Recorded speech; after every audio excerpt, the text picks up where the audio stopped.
शासनाचं आर्थिक नियोजन पूर्ण कोलमडलेलं आहे हे एकूण दिसून येते. कारण की बजेट झाल्यानंतर 60%च खर्च करा या पद्धतीचा पहिला GR आला, तिथंच सगळ्या बजेटला कात्री लागली आहे हे लक्षात आलेलं. आणि लाडकी बहीण निवडणुकीनंतर सावत्र झालेले हे आम्ही सातत्यानं सांगतोय. आता एप्रिल महिन्याचे सुद्धा पैसे मिळालेले नाहीत. 2100चं स्वप्न अजून स्वप्नातच त्या ठिकाणी राहिलेलं आहे. आणि आता तर खुद्द मंत्रीच म्हणतायत की माझा विभागच बंद करा. म्हणजे सामाजिक न्याय विभाग हा जुना विभाग आहे, जो न्याय देण्याचा प्रयत्न प्रवर्गाला या ठिकाणी करतो, तोच बंद करा. एवढं मोठं वक्तव्य जर मंत्री करत असतील तर मग घडी किती विस्कटलेले हे चित्र महाराष्ट्रामध्ये दिसून येतं. काही वेळापूर्वी प्रकाश आंबेडकर यांनी देखील बोलताना कबूल केलं की आम्हाला निधीची कमतरता आहे किंवा आमची कसरत सगळं सांभाळताना होते इतर विभागांना. नाही, म्हणजे निवडणुकीपूर्वी जी घोषणा केली होती ती घोषणा करताना त्याचा विचार केला नव्हता का की या सगळ्या गोष्टीचं आर्थिक नियोजन पुढं करावं लागणार आहे. म्हणजे फक्त मतं घ्यायसाठीच या घोषणा झालते असं संजय शिरसाटांच्या एकूण वक्तव्यातनं आणि ह्याच्यावरून दिसून येते. पत्रकार बैठक घेत असताना कर्जमाफी संदर्भात विधान केलं की कोणी आश्वासन दिलं? मला नाही, आता ज्यावेळी सरकारमध्ये सन्माननीय अजितदादा उपमुख्यमंत्री म्हणून काम करतायत, सामुदायिक जबाबदारी असते. ज्यावेळी एखाद्या प्रश्नाचं उत्तर द्यायचं असेल त्यावेळी म्हणतात ही सामुदायिक जबाबदारी आहे, मी उत्तर देतोय म्हणजे ते सामुदायिक आहे असं तिघंही म्हणतात. मुख्यमंत्री सन्माननीय देवेंद्र फडणवीसजींनी जाहीरपणे सांगितलं होतं की आमचं सरकार आल्यानंतर आम्ही कर्जमाफी करू. तोच व्हिडिओ आम्ही परत सगळ्यांना दाखवतोय की तुम्ही बोलला होतात ते करा, एवढीच आमची मागणी आहे. जे शब्द तुम्ही निवडणुकीच्या आधी मतं घेण्यासाठी केला होता तो वापरला. कदाचित अजितदादा बोलले नसतील, परंतु आता सरकारमध्ये तुम्ही आहात. सरकारच्या सन्माननीय मुख्यमंत्री महोदयांनी त्यावेळी त्या ठिकाणी भूमिका घेतली होती निवडणुकीपूर्वी, ती तुम्ही पूर्ण करा. पण यामध्ये एकवाक्यता नाही असं दिसतं स्पष्टपणे. नाही, आता त्यांनी बोलताना तसंच वाटते, कारण की मी बोललो नाही याचा अर्थ माझी जबाबदारी नाही. पण एकूणच त्यांना सावरून घेण्याच्या बाबतीमध्ये असं दिसतंय महायुतीमध्ये की ते अजितदादा म्हणतात मी कर्जमाफीबद्दल बोललो नाही पण देणार नाही असं ते म्हणालेले नाहीत, असं एक समर्थन. नाही, मग निवडणुकीची वाट बघायला लागलाय काय? मग माझं काय म्हणणं आहे की विधानसभा बरखास्त करा, निवडणुका लावा, कर्जमाफी करा. निदान शेतकऱ्यांची कर्जमाफी निवडणुकीसाठीच थांबले असतील तर मला वाटते मग निवडणुका लावा आणि शेतकऱ्यांची कर्जमाफी तरी होऊ दे. म्हणजे फक्त निवडणुका म्हणजे 4 वर्षानंतर निवडणुका लागल्यावर आम्ही करणार असं ना, मग जाहीर करा तसं शेतकऱ्यांना.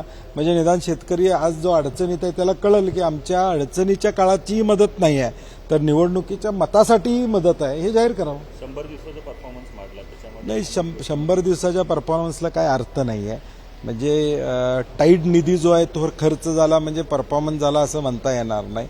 त्यामुळं नेमकं लोकांना काय दिलं हे यातनं महत्त्वाचं आहे. सेवा कायदा तुम्ही केला, त्या सेवा कायद्याचा सप्ताह परवा झाला. सेवा कायद्यातनं किती लोकांचे प्रश्न सुटले, किती लोकांच्या अडचणी त्या ठिकाणी सोडल्या गेल्या. मंत्रालयातली गर्दी कमी झाली का?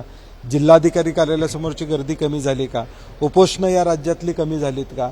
म्हणजे प्रश्न आव असून शेतकऱ्यांचे असू देत, रोजगाराचे असू देत, हे राहिलेले आहेत. स्वतःच सर्वे करायचा आणि स्वतःचीच पाठ थोपटून घेण्याला काय अर्थ नाही.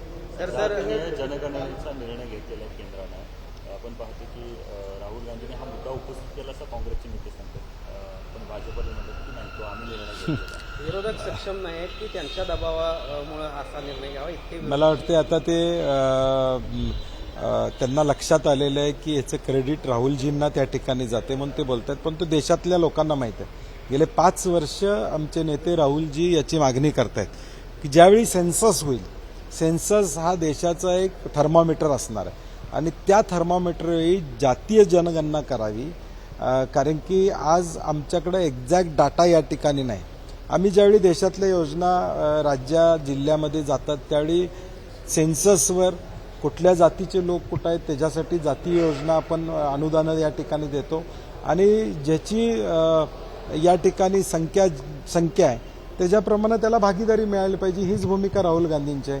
आणि मला वाटतं यातून देशाचं चित्र तर बदलेलच, परंतु महाराष्ट्रामध्ये हक्काचं जे मराठा समाजाचं आरक्षण आहे त्याला देखील या ठिकाणी चालना मिळू शकते. खरं तर शक्तीपीठ महामार्गाच्या संदर्भामध्ये काही शेतकऱ्यांनी चंद्रकांत दादांशी बोलण्याचा प्रयत्न केला, मात्र त्यांच्याशी न बोलता मात्र वादाचा प्रसंग त्या ठिकाणी झाला.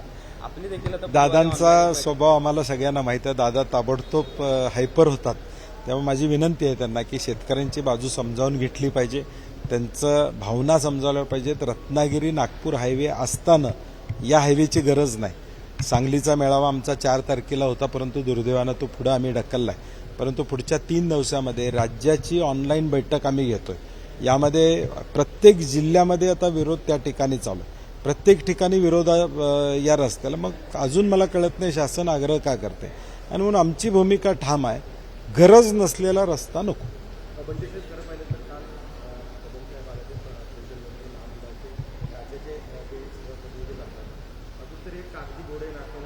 नमामि पंचगंगेच्या निमित्ताने नाही, पंचगंगेच्या प्रदूषणाचा प्रश्न अनेक वर्ष चर्चेत आहे. आमच्या काळामध्ये आम्ही DPR त्याचा केला होता, त्याला निधी मिळणं हा प्रयत्न होता. मधल्या काळामध्ये केंद्रातून निधी मिळावा असा प्रयत्न होता, परंतु कृष्णा बेसिनचा पार्ट पंचगंगा आहे का असा एक वादातील मुद्दा त्या काळामध्ये केंद्रानं काढला होता. आणि म्हणून मला वाटतं आता वेगळ्या पद्धतीनं फक्त पंचगंगा अशा पद्धतीनं निधी मिळाला पाहिजे. दुसरं, नदी खोलीकरणाची जी काही योजना राज्य शासनाची आहे त्यामध्ये मध्यंतरी आम्ही जिल्हाधिकाऱ्यांना देखील सांगितलं की पंचगंगेपासून त्याची सुरुवात करा. कारण की आज या नद्या रुंदी खोलीकरण केल्याशिवाय या सगळ्या गोष्टी म्हणजे पुराच्या दृष्टीनं असू दे किंवा प्रदूषणाच्या दृष्टीनं असू दे हे होणार नाही. तर आमची विनंती आहे की लवकरात लवकर याचा निर्णय व्हावा.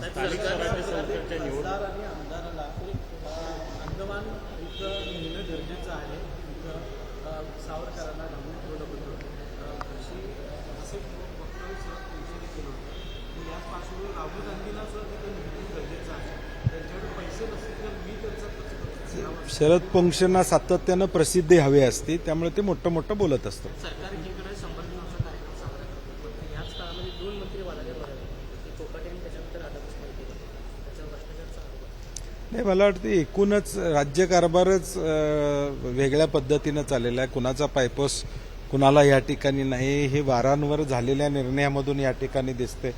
अनेक निर्णयाच्या फायली आता त्या वेगवेगळ्या माध्यमातून या ठिकाणी जाणार आहेत.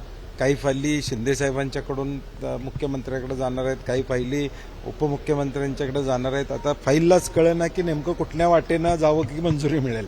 आणि त्यामुळे एकूणच गोंधळाचं सावळा गोंधळ म्हणतोय असं वातावरण राज्यात आहे. स्थानिक स्वराज्य संस्थांच्या निवडणुका येऊ घालतील, काय नेमकी स्ट्रॅटेजी? नाही, अजून कळत नाही की शासन सुप्रीम कोर्टातली तारीख पुढे गेली आणि त्यामुळे दिवाळीला निदान होतील अशी आम्हाला साधारणपणे अपेक्षा यामध्ये. किमान महापालिका नगरपालिका आता कोल्हापूरला ऑक्टोबरमध्ये 5 वर्ष पूर्ण होतील.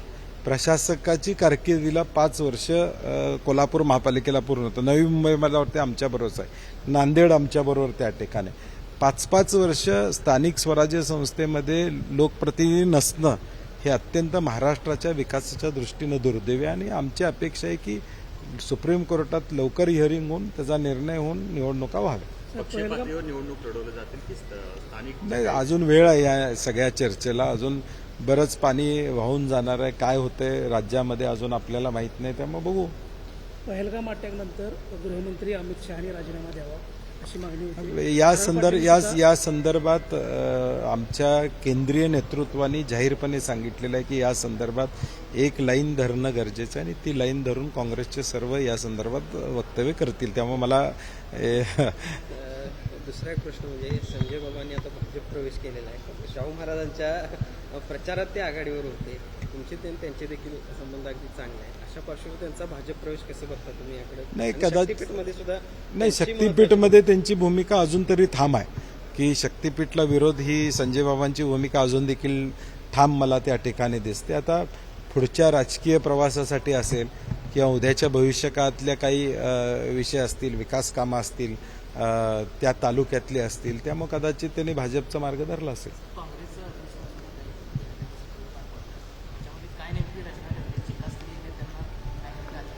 काँग्रेस वर्किंग कमिटी झाली आणि अहमदाबादला अधिवेशन देखील त्या ठिकाणी झालं. त्यामध्ये जिल्हा काँग्रेसच्या अध्यक्षांना ताकद देणं आणि जिल्हा काँग्रेसच्या अध्यक्षांचं महत्त्व या सगळ्या प्रक्रियेमध्ये असेल या पद्धतीचा एक निर्णय त्या ठिकाणी झाला.